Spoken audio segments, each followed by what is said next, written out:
Yan, ito na nga yung second day namin dito sa Mabalacat, Pampanga. At ito na rin yung pangalawang araw ng Taugama P7 National Congress and Constitutional Convention. So magmula nga dito sa Bilan, tinutuluyan ng Mimaropa Regional Council. Dumiretso na kami doon sa pinakang venue ng event. So syempre big shoutout sa Mimaropa Regional Council, yan kay Jensi Kaiser at saka sa lahat ng Govgen ng Oriental at Occidental Mindoro, Romblon, Palawan at saka Marinduque. At syempre kay Tolgina na kasama namin at sa lahat ng bumubuo ng Taugama P National Executive Council, especially kay National Premier Brad Chris Mendoza.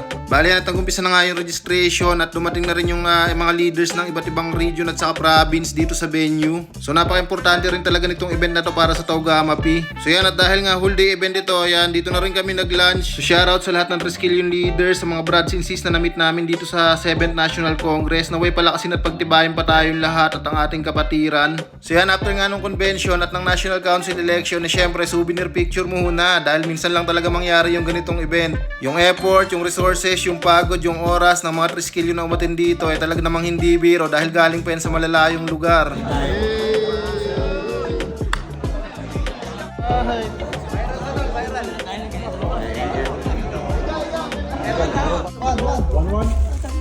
One, two, three.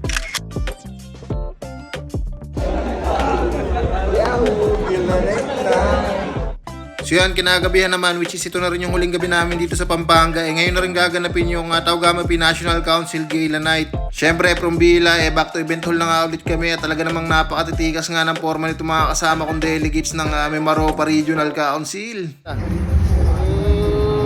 Matik, laging souvenir picture. So itong Gala Night na nga rin yung magandang pagkakataon para ma-meet, makilala at makipag-socialize sa mga Triskelion, lalo na't pare-parehong galing sa iba't ibang lugar. Source of all grace and wisdom, we ask for your presence and guidance.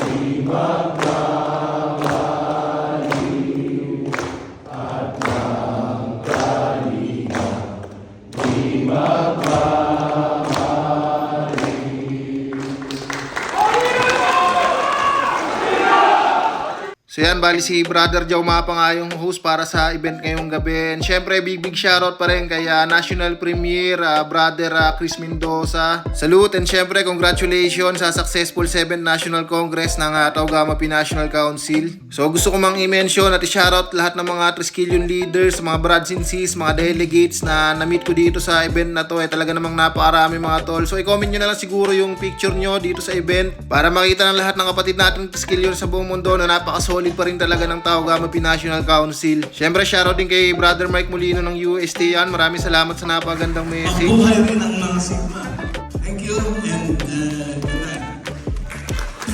Syempre isa-isa na rin tinawag dyan yung mga delegates, yung mga Triskelion leaders ng bawat region, probinsya. So congratulations sa lahat ng leaders ng Regional Council at Provincial Council na naririto sa event na to. At syempre sa aking kasama sa Mimaropa Regional Council.